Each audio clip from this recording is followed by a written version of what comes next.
Atos dos Apóstolos, capítulo 1, versículo 1, a palavra do Senhor diz assim: fiz o primeiro tratado, ó Teófilo, acerca de tudo que Jesus começou, não só a fazer, mas a ensinar. Eu vou prosseguir a leitura, versículo 2: até o dia em que foi recebido em cima, depois de ter dado mandamentos pelo Espírito Santo aos apóstolos que escolhera. Versículo 3: aos quais também, depois de ter padecido, se apresentou vivo, com muitas provas infalíveis, sendo visto por eles por espaço de 40 dias, e falando das coisas concernente ao reino de Deus. Somente até aqui. E falando das coisas concernente ao reino de Deus. Pode tomar o teu assento, você que o tem, com toda a liberdade de glorificar e de exaltar aquele que vive e que reina para todo sempre. Meus irmãos, a palavra evangelho vem do grego e na sua simplicidade quer dizer boas novas. Da forma mais simples em se explicar, a palavra evangelho significa boas novas. Nós precisamos entender e compreender que o evangelho foi dado por Deus Pai. Paulo, quando tem em mente e no coração o desejo de ir na Espanha, ali na Europa, levar as boas novas, pregar o evangelho, ele entendeu que passaria por Roma, e é por isso que ele escreve, aos romanos,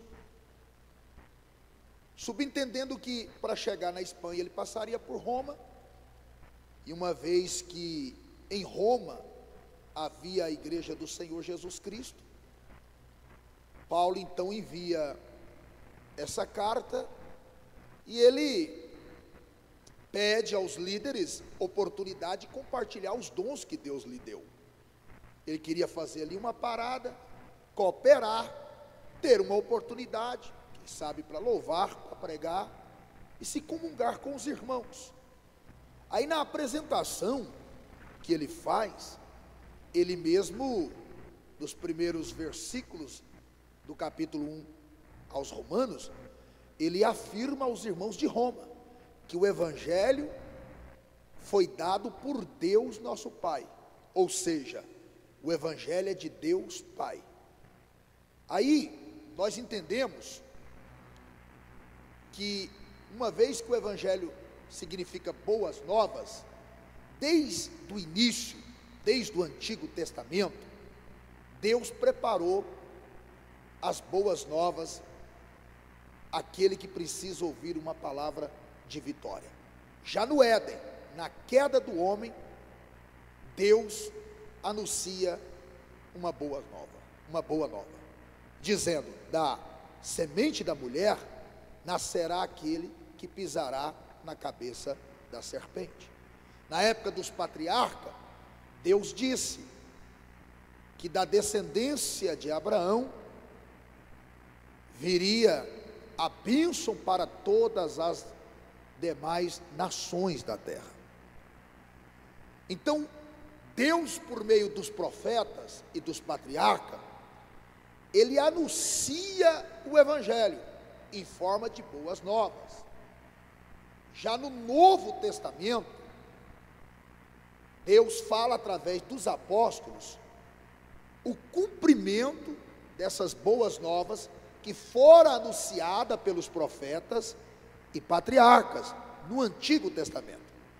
Então o Antigo Testamento anuncia as boas novas, promete o evangelho, e o Novo Testamento mostra o cumprimento dessa promessa, que se resume na pessoa de Jesus Cristo. Por isso que em João capítulo 3, versículo 16 está escrito que Deus amou o mundo de tal maneira que enviou o seu Filho amado, para que todo aquele que nele crê, não pereça, mas tenha a vida eterna. Então, o Evangelho é a pessoa de Cristo. Jesus resume as boas novas de Deus, que quer dizer o reino do Senhor nosso Deus. E então Cristo, sendo o verdadeiro Evangelho, o centro das boas novas, Cristo ensina os seus apóstolos, orienta os seus discípulos e dá o exemplo do verdadeiro Evangelho. Então, quando Lucas escreve o seu segundo documentário, uma vez que o primeiro é o Evangelho, que tem por título Evangelho segundo Lucas, ele informa ao excelentíssimo Teófilo, que era o receptador da carta, e então ele diz assim: eu fiz o primeiro tratado, ó excelentíssimo Teófilo, acerca de tudo que Jesus começou não só a fazer, ou seja, Jesus fazia, praticava, dava o exemplo, mas também ensinava. Aí vai entrar aquele chavão pentecostal que a gente gosta muito de pronunciar e estamos acostumados a ouvir: o pregador tem que viver o que prega.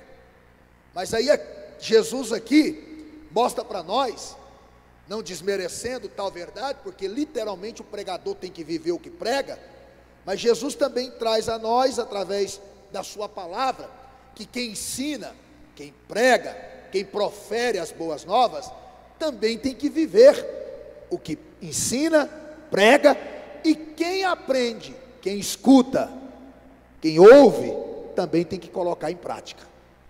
É desta forma: quem prega tem que viver o que prega, mas quem escuta, quem ouve, quem aprende, também tem que colocar em prática o que escuta, o que aprende, o que a ele é ensinado.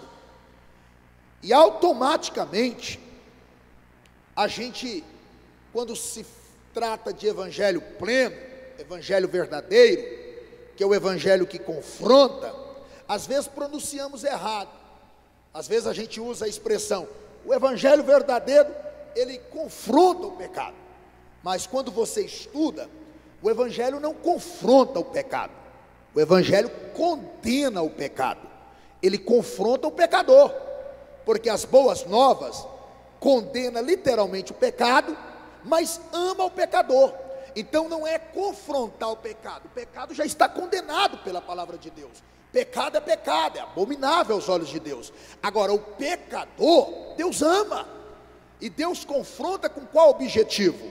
Com o objetivo de convencer, de converter. Lembra da samaritana? Quando Jesus, e eu disse aqui na introdução, que evangelho significa boas novas, e se resume na pessoa de Cristo, porque no Antigo Testamento foi prometido, no Novo Testamento é cumprido. O verbo se fez carne e habitou entre nós. Jesus é as boas novas, Jesus é o evangelho. Então, quando o evangelho encontra com a samaritana, quando Jesus se depara com ela, Jesus, ele não condena o pecado dela, mas ele confronta ela como uma pecadora. Ele diz: vai procurar seu marido, vá atrás do seu esposo. Quem conhece a história sabe melhor do que eu, que ali Jesus estava mostrando a ela que as atitudes dela era a atitude simplesmente de uma mera religiosa. E isso é bem verdade, porque a samaritana era tão religiosa que conhecia a história do patriarca Jacó, ao ponto dela dizer para Jesus: foi nosso pai Jacó que cavou esse poço. E nós sabemos que quando o Messias vier, quando o evangelho materializar, as boas novas se concretizar, nós alcançaremos a vida eterna.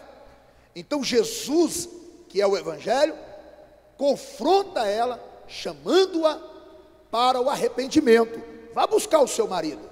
Lembra da adúltera, que foi apanhada em pleno ato de adultério? Ela estava já sentenciada Aqueles que estavam em volta dela já estavam com pedra nas mãos para matá-la. Situação complexa, vergonhosa, uma situação que só Deus na causa. Aí o evangelho chega até a pecadora. Jesus aparece e Jesus poupa a vida dela, livra ela daquela situação vergonhosa. Mas o verdadeiro evangelho que confronta, convence o homem do pecado, orienta o homem à santidade. Porque quando ela é poupada daquela situação, por causa de Cristo, por causa do evangelho pleno, Jesus olha para ela e diz: vá e não peques mais. Porque o verdadeiro evangelho, ele convence o homem do pecado, da justiça, do juízo. O verdadeiro evangelho é aquele que revela o pecado, que ama o pecador, mas que chama a atenção para viver uma vida de santidade. Porque estamos vivendo em uma época em que se prega uma graça que não é graça, se anuncia um evangelho que não é um evangelho pleno, que não é um evangelho concreto, que não é um evangelho puro, porque o evangelho verdadeiro é aquele que os apóstolos testemunharam, que é a bendita pessoa de Cristo.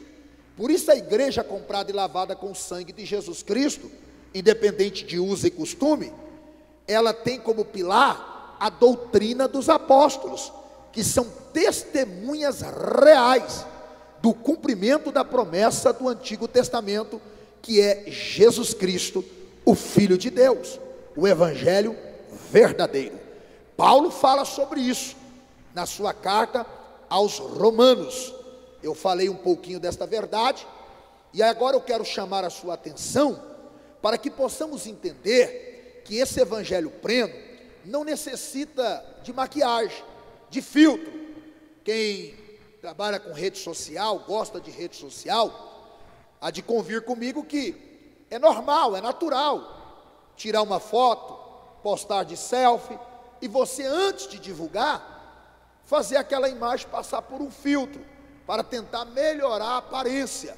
Mas o evangelho pleno não necessita de filtro. Às vezes eu fico vendo algumas pessoas querem enfeitar o evangelho, enfeita tanto que torna o evangelho complexo. Eu também não quero dizer que o evangelho é simples, porque Paulo afirma que o evangelho é poder de Deus. Então o evangelho não é simples, ele é poder de Deus. O evangelho transforma, o evangelho salva, o evangelho ele converte, o evangelho é poder de Deus. Quando Paulo diz que o evangelho é poder de Deus, a gente tem que entender que o evangelho ele cura, ele liberta, ele converte, ele transforma, ele abençoa, ele dá vitória. Por meio do evangelho que é Cristo, a gente é revestido de poder, a igreja recebe batismo com o Espírito Santo, é pelo evangelho, a pessoa de Cristo Jesus. Por isso que João Batista, ele afirmou aos seus discípulos, e quem estava presente: eu, homem, vaso de barro, João Batista, batizo com água para arrependimento de pecado, mas Jesus Cristo, o verdadeiro evangelho, as boas novas do Pai, o verbo que se fez carne, ele vos batizará com fogo e também com o Espírito Santo. Então o evangelho na sua essência não precisa de maquiagem, de filtro, basta a gente seguir os pilares de nossos pais da fé. Esses dias eu conversava com um amigo, que também é pregador, e ele é muito profundo na palavra do Senhor. Ele prega de uma maneira muito tremenda, ele estudou muito sobre grego, sobre o Antigo Testamento, e eu conversava com ele e dizia: pastor, eu fico admirado quando eu vejo pessoas tão profundas como o senhor, isso me encanta, mas a pergunta que eu faço, e às vezes a gente não encontra a resposta, é que a gente vê hoje um evangelho tão profundo, tão enfeitado, mas não observamos e não conseguimos diagnosticar e observar os resultados de um evangelho pleno, para não dizer simples, como na era dos nossos pais na fé. Eu tenho 34 anos que eu sirvo a Deus, e eu me lembro quando eu morava na cidade de Itaberaí, que nos nossos congressos de jovens, os pregadores que iam ministrar, mudavam o nome e a face do pregador. A mensagem era mais ou menos a mesma, mas cada congresso o poder de Deus era manifestado de uma forma mais gloriosa do que o outro. Entrava um pregador e saía um pregador, entrava outro pregador, vinha outro pregador. A mensagem se resumia nessas frases: Jesus é o Filho de Deus, veio a este mundo, enfrentou madeira em nosso lugar, pagou a nossa dívida derramando o seu sangue, Camerzinho, morreu por causa dos nossos pecados, mas ressuscitou ao terceiro dia. Ele cura, Ele liberta, Ele abençoa, dá vitória, batiza com o Espírito Santo e está voltando. Esta era a mensagem da cruz. E eu faço uma pergunta de retórica: quanto tempo tem que muitas igrejas por aí não houve uma mensagem sobre a mensagem da cruz? Porque evangelho sem cruz não é evangelho pleno. Pode até ser evangelho, pode até ter boas novas, mas não é o evangelho que Paulo defendia, não é o evangelho que Jesus ensinou e que Jesus praticou, não é o evangelho que Deus prometeu no Antigo Testamento, não é o evangelho dos apóstolos, da igreja primitiva. Não adianta pôr uma maquiagem, enfeitar, pregar um evangelho que não traz na essência a realidade do que Lucas está transmitindo no livro de Atos dos Apóstolos à igreja primitiva. Quem conhece o livro de Atos dos Apóstolos, já fez um estudo bem apanhado, sabe melhor do que eu, que Lucas está mostrando o que eu acabei de falar e que nossos pais na fé pregavam, que Jesus Cristo é o Filho de Deus, é as boas novas encarnado, é o evangelho pleno. Ele enfrentou o madeiro por mim e por você, verteu sangue, Camerzinho, dele pagando a nossa cédula, e enfrentou a morte, mas a morte não pôde segurá-lo mais do que 3 dias, porque ao terceiro dia ele ressuscitou, porque é o evangelho pleno, e ele hoje cura, ele abençoa, ele dá vitória, aleluia, ele liberta, ele batiza com o Espírito Santo, e ele está voltando. Quantos acreditam que Jesus cura? Quantos acreditam que Jesus liberta? Quantos acreditam que Jesus abençoa? Quantos acreditam que Jesus dá vitória? Quantos acreditam que Jesus batiza com o Espírito Santo? Quantos acreditam que Jesus está voltando, que o arrebatamento é inevitável? Este é o evangelho pleno. Então por que a gente não escuta esse tipo de mensagem mais? Eu não vou apontar dedo, vou falar por mim que sou pregador. Então eu vou pegar a minha onda. Cada um surfa na onda que Deus lhe preparou. Eu quero acreditar, posso até estar enganado, que seja pelo fato desse tipo de mensagem não gerar agenda. Ou gera agenda falar da cruz? Ou gera agenda falar do arrebatamento? Eu pregava esse final de semana na cidade de Rio Claro, Mato Grosso, lá no Nortão. E eu fiquei assustado na manhã com Deus, que eu jurava que era manhã missionária. Quando eu cheguei lá, uma multidão de jovens, e aí disseram para mim: pastor, a gente mudou o tema de ontem à noite, porque era um congresso unificado, e ontem à noite era novos convertidos que estavam na direção, hoje são os jovens da igreja. Aí a gente tirou aquele banner do tema de ontem, e colocou o tema de hoje de manhã. Se o senhor não conseguir falar no tema, dá pelo menos uma pinceladinha. Eu virei para trás para olhar o tema. Quando eu olhei o tema, estava escrito assim, o tema clássico, sem ser a referência bíblica: nós jovens, vírgula, cremos no arrebatamento e almejamos os céus de glória. Aí eu assustei, porque em pleno século 21, jovens, adolescentes, dizendo que almeja o céu e que acredita no arrebatamento. Igreja orientada no evangelho verdadeiro sabe que o alvo é o céu, que o foco é Jesus, que o mais é maquiagem, faz parte. Por isso que Jesus disse: buscar em primeiro lugar, o reino de Deus, as boas novas, o evangelho, Cristo Jesus, e as demais coisas vos serão acrescentadas. Quem está alicerçado no evangelho verdadeiro, pode até ter dificuldade, pode até enfrentar tempestade, pode até gigante levantar, ter luta, mas a luta aparece na página do livro da tua vida, para Jesus Cristo dar vitória, porque as demais coisas vos é acrescentado, para aqueles que buscam em primeiro lugar o reino de Deus, que é as boas novas, que se resume no evangelho, que quer dizer Jesus Cristo. Coisa linda é estar na igreja por Cristo Jesus. Hoje eu participava do círculo de oração da nossa igreja, e nós tínhamos um grupo de irmãs até considerável, e na ocasião me deram a oportunidade de trazer uma palavra de reflexão, e eu estava falando com as irmãs, que crente que está na igreja, com I minúsculo, falar como Jesus, na língua do mestre, que está nessa casa de oração, entre a igreja que é os irmãos, alicerçado no evangelho, não é em promessa, não é em campanha de portinha aberta, chavinha de ouro. E eu também não estou dizendo que isso não é bênção e que não vem de Deus, não. Isso é as demais coisas que Deus acrescenta. O que eu estava tentando explicar é que o crente que está alicerçado no evangelho, ele é diferente.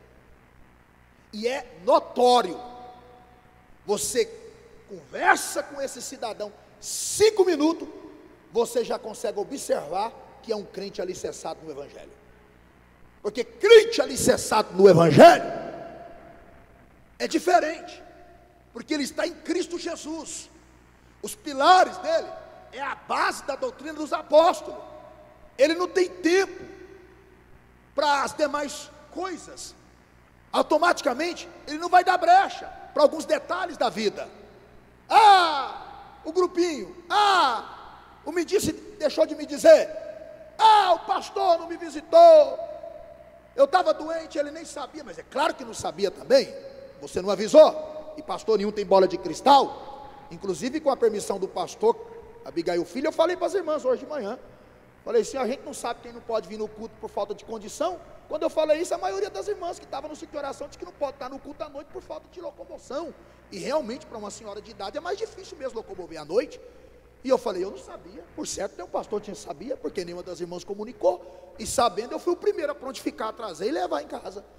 E às vezes a gente cobra, mas às vezes a gente não informa. Cobrar sem informar se torna algo deselegante. Então, quem conhece o evangelho pleno, ele é aquela pessoa que tem um conhecimento verdadeiro. Tem muita gente sendo enganada por um evangelho parcial, evangelho de somente vem e recebe, Jesus só quer o coração. E eu não estou aqui doutrinando e nem querendo que você me classifique como um sembreiano santarrão, não, porque quem me conhece sabe que eu sou bem liberal, em um sentido de dentro da palavra de Deus. Não é liberal de ser pecador, liberal dentro da palavra de Deus. Eu nunca fui muito voltado para uso e costume, mas aonde eu estou eu obedeço, porque eu aprendi com meu pai, quem chega é que adapta. Meu pai sempre me disse, meu filho, convidamos alguém para almoçar em casa, a pessoa chegou, ele não tem direito de dar palpite nos talheres aqui não, ele está chegando, ele que tem que adaptar. Aí o cidadão chega na igreja e quer dar palpite, chegou, adapta, ou eu estou errado? Então quem tem conhecimento do evangelho pleno, sabe que os pilares já estão na Bíblia. Para que mudar?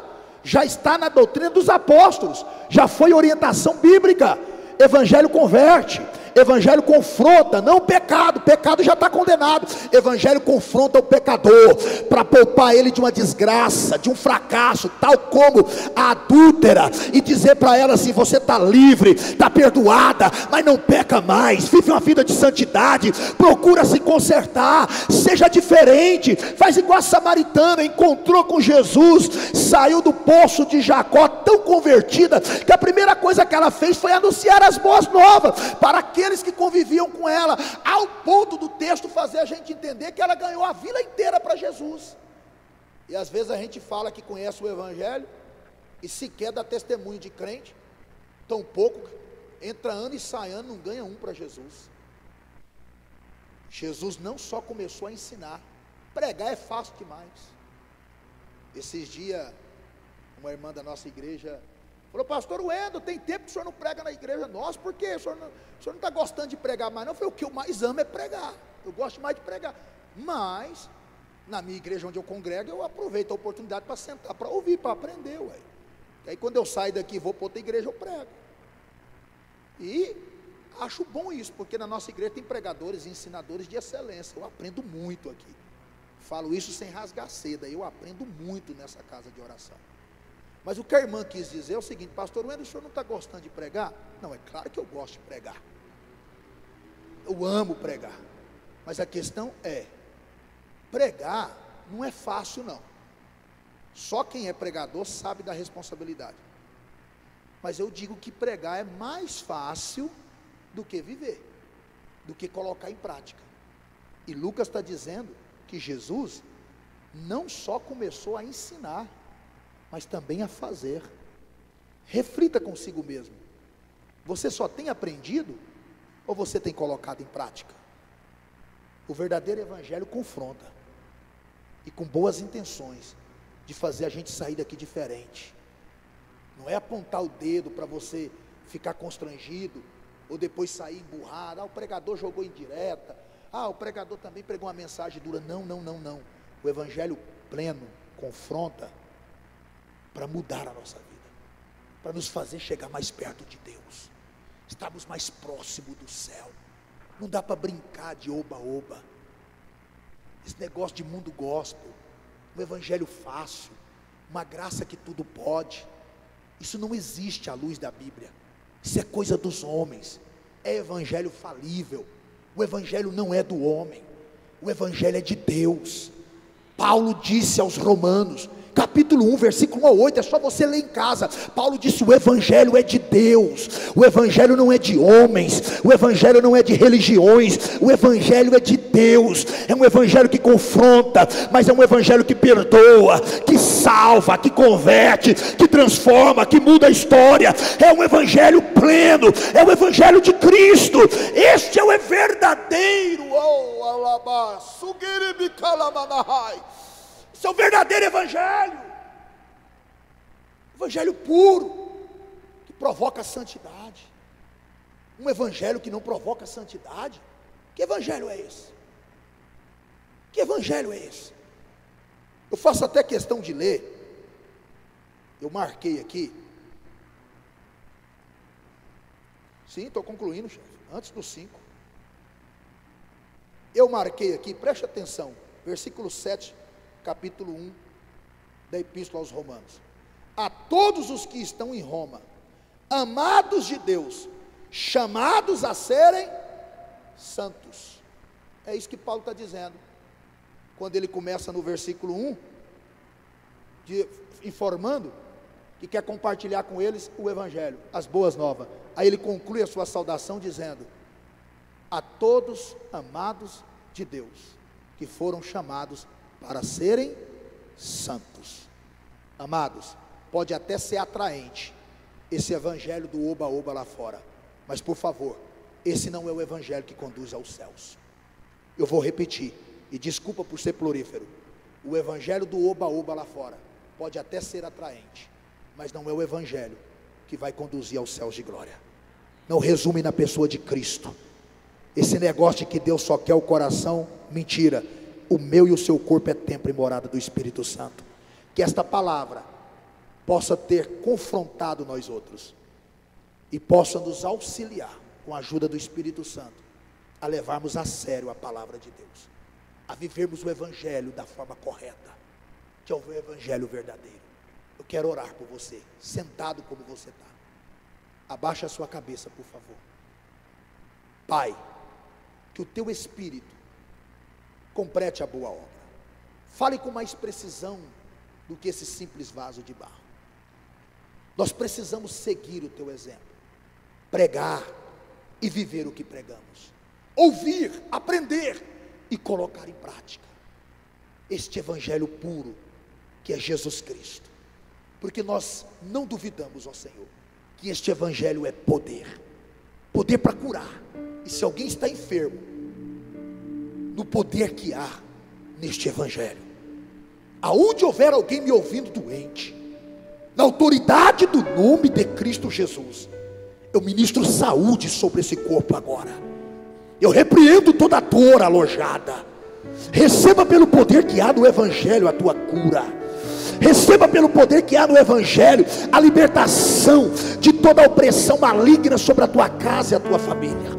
Receba pelo poder que há nesse Evangelho toda a sorte de bênção de Deus sobre a tua vida, sobre a tua casa, sobre a tua família. Se deseja o batismo com o Espírito Santo, esse Evangelho tem poder, e é Jesus Cristo quem sela, quem dá variedades de língua. Seja renovado, seja abençoado, seja curado pelo poder que há neste Evangelho, em nome do Senhor Jesus Cristo. Amém.